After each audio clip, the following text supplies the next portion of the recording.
What is up, my Squirtleites? It is I, your king. Welcome you back to more Let's Play Destiny. In the last episode, we finished up the mission Desperate Measures and finally put an end to Calus. Unfortunately, it was all for naught, at least as it seems, as unfortunately, the Witness was able to use our own ghost to tap into the powers of the Veil and use it to, I guess, open up the Traveler and go inside. What does any of this mean exactly? We're a little confused, aren't we? Well, just you wait. Let's talk to Zavala. It's aftermath time. Gone. Should I feel humbled by this sacrifice? Relieved that it can't grant any more of our enemies the light? Lost? Without a God in whom I can place my trust? But what consumes me in this moment is the human loss. We've watched so many die for this war. And yet, those losses have given us insight and common bonds. We stand alongside more allies than ever before. Humans, Awoken, Elixni, even the Cabal. When I came to the last city, I looked up to the heavens for the hope the Traveler gave us.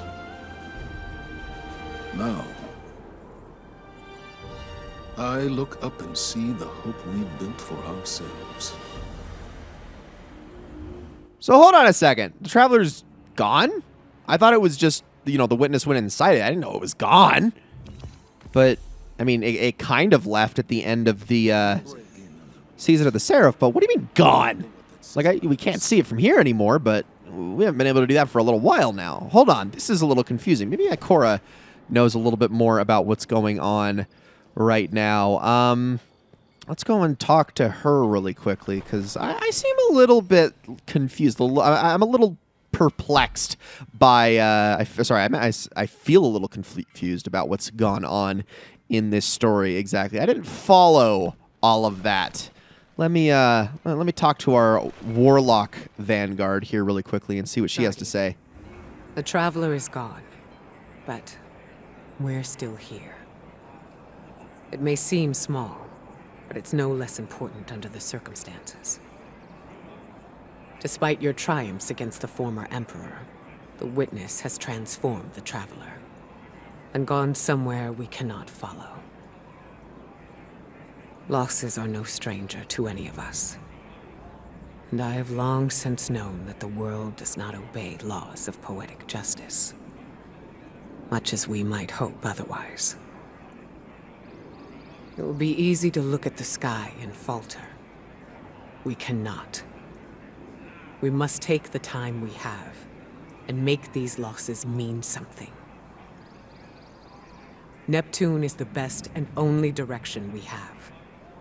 Work with the Cloud Striders. Learn what you can about the Veil.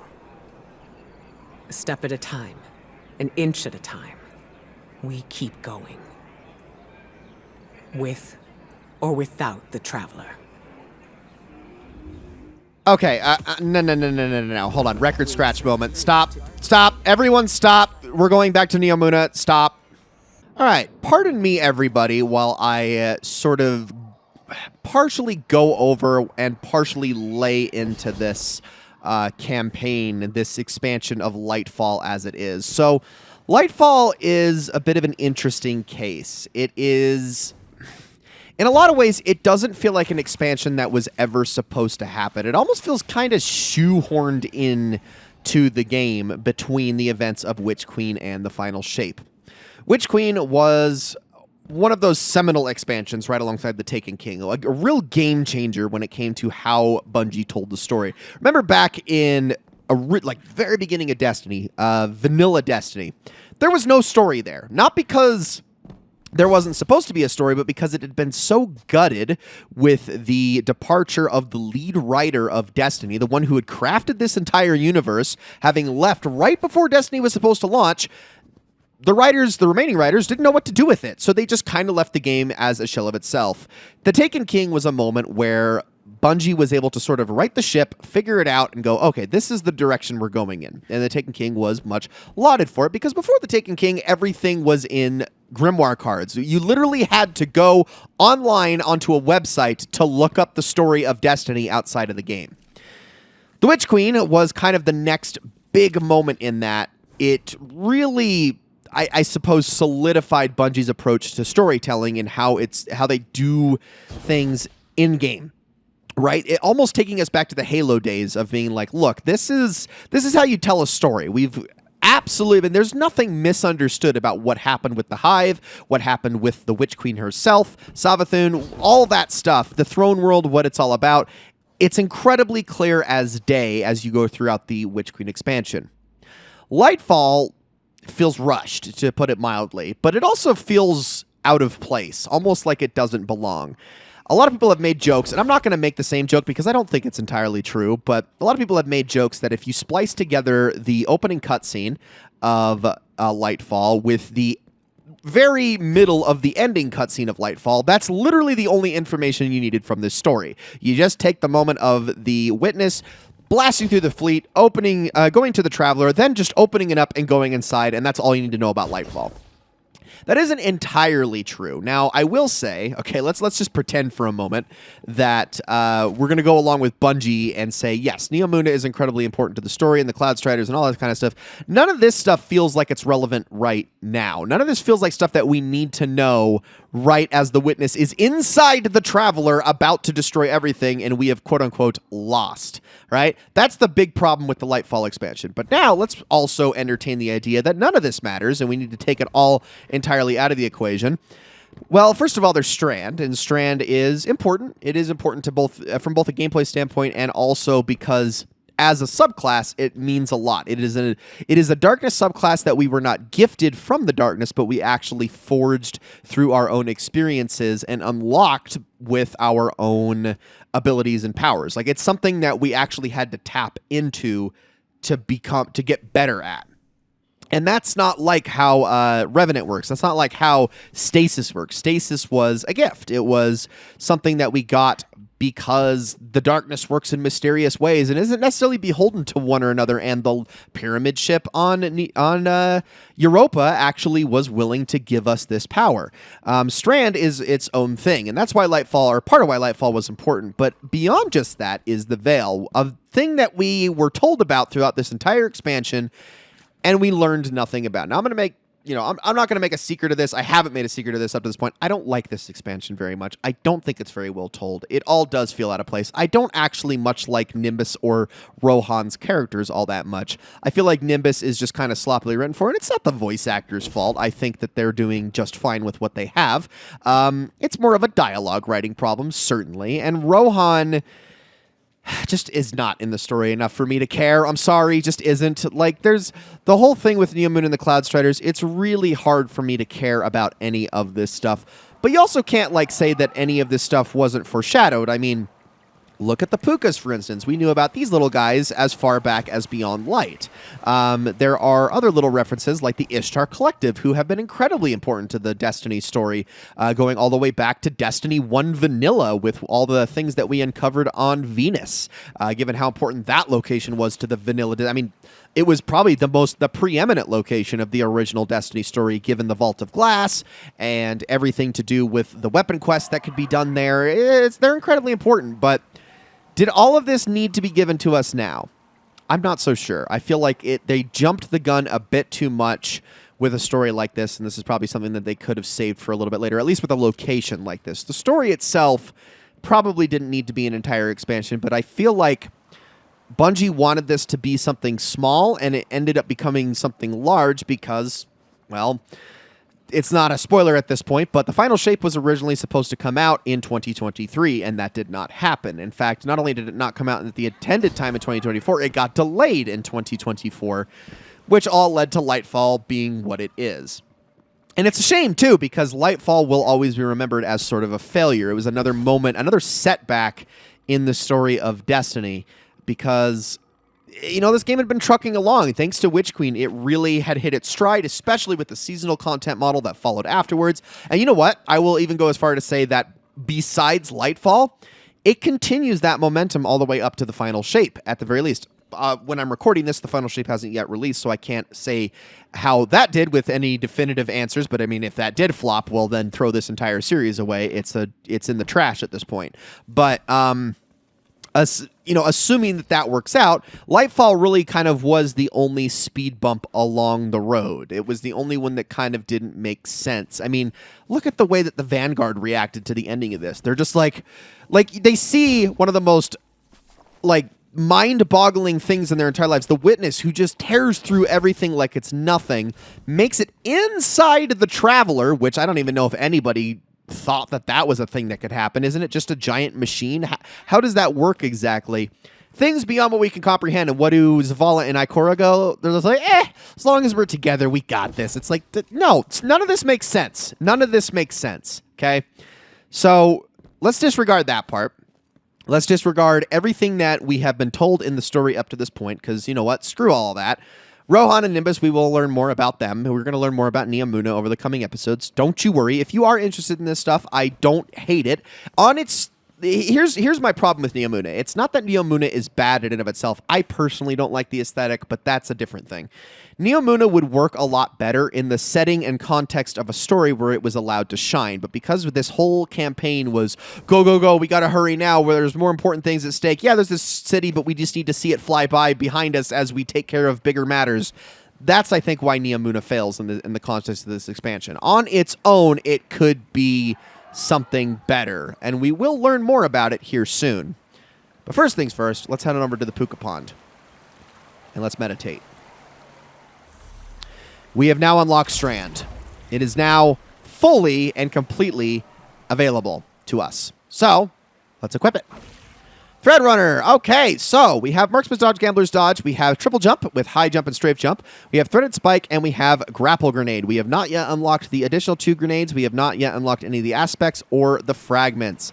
Let's head on in and see what we can get. So, we get 500 Strand Meditations right off the bat, which we are going to need. Embrace the Darkness. We've got 2 aspects here, each worth 150. Widow's Silk and Ensnaring Slam. Let's grab both of these because we are going to want to have 2 aspects as soon as possible. But then we have Fragments. Okay, the only one we have available to us right now is Thread of Ascent. So let's go ahead and buy that. We also have 100 Strand Meditations to get ourselves at least 1 more. So let's go over all of this and how this is going to work. So Strand is, well, in case it wasn't obvious, it's a mobility-based subclass. It is all about our mobility-based... Yes, yeah, it is subclass. What am I saying? It's about moving fast and doing lots of damage with your mobility, but to be mobile, you're also going to need to be tanky. Now, we have Ensnaring Slam, which we've already talked about. It suspends everything around us whenever we hit the ground. But we also have Widow's Silk, the softest whisper of glove meant to be worn under a gauntlet, sees the threads of reality. Additional Grenade Charge and Grappling Hook creates a grapple tingle at this grapple point. So these 2 aspects together work with grapple. There are other grenades and there are other ways to play stasis, but we'll get into that a little bit later. We just got the Thread of Ascent, which... activating grenade ability reloads your equipped weapon and grants bonus airborne effectiveness and handling for a short duration. Let's continue to look at all of our fragments here. So, Thread of Mind. Defeating suspended targets grants class ability energy. That can work with Ensnaring Slam, allowing us to get Ensnaring Slam more often. Thread of Fury. Defeating targets with a Tangle grants melee energy. Minus 10 strength, however, but yeah, you get melee energy back a lot quicker by using Tangles. Thread of Finality. Finisher final blows create Threadlings. Threadlings are something that you can get via grenades and via different abilities that are... They're basically little strand worms that will track towards targets and then attack them by jumping on top of them. Well, Threadlings are much more centered around Warlocks, but Hunters and Titans can use them all the same. There are actually a few things in here that buff their usage, but we'll continue. Picking up an Orb of Power grants Woven Mail. Woven Mail is a buff that you get with Strand that gives you a 30% damage reduction. You combine this with something like Sever, and things that are severed trying to hit you with Woven Mail cannot kill you under really any circumstances. Now, because of the nature of this obviously has a penalty to resilience, but Woven Mail on its own is much stronger than any resilience stat and can actually be really useful. It's just can you keep an uptime on this thing? Well, let's keep going. Defeating suspended targets creates an orb of power. That can be nice. Strand weapon final blows have a chance to create a thread link. Can also be nice. While you have woven mail, weapon final blows create a tangle. So you can see transmutation and warding can actually work in conjunction with each other. You get woven mail, you can create more tangles while doing so, although you still have your tangle cooldown to worry about. And there are a lot of different things that can create tangles. So keep this in mind because you don't want to have too many of these things. Otherwise, they become redundant. Too many of these possible buffs, because you still always have the tangle cooldown to worry about.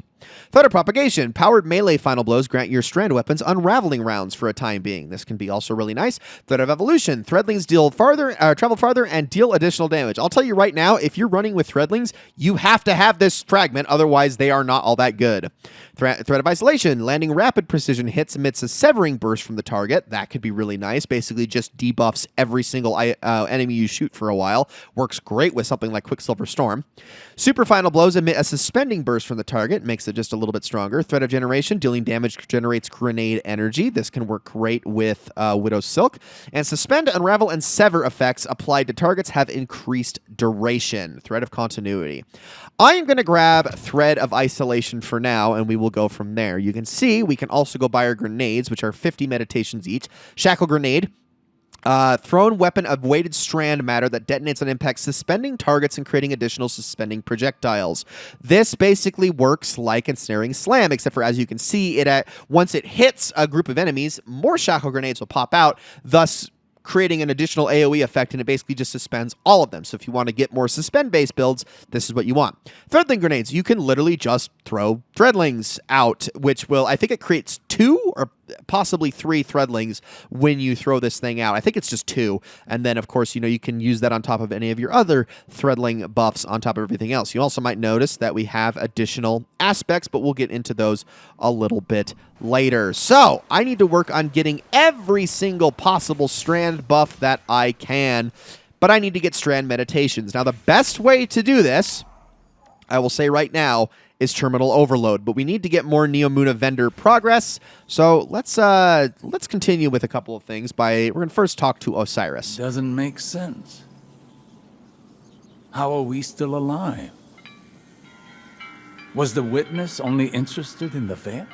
It appears to have created a link using ghosts and the veil. The convergence of primordial light and darkness to open a portal.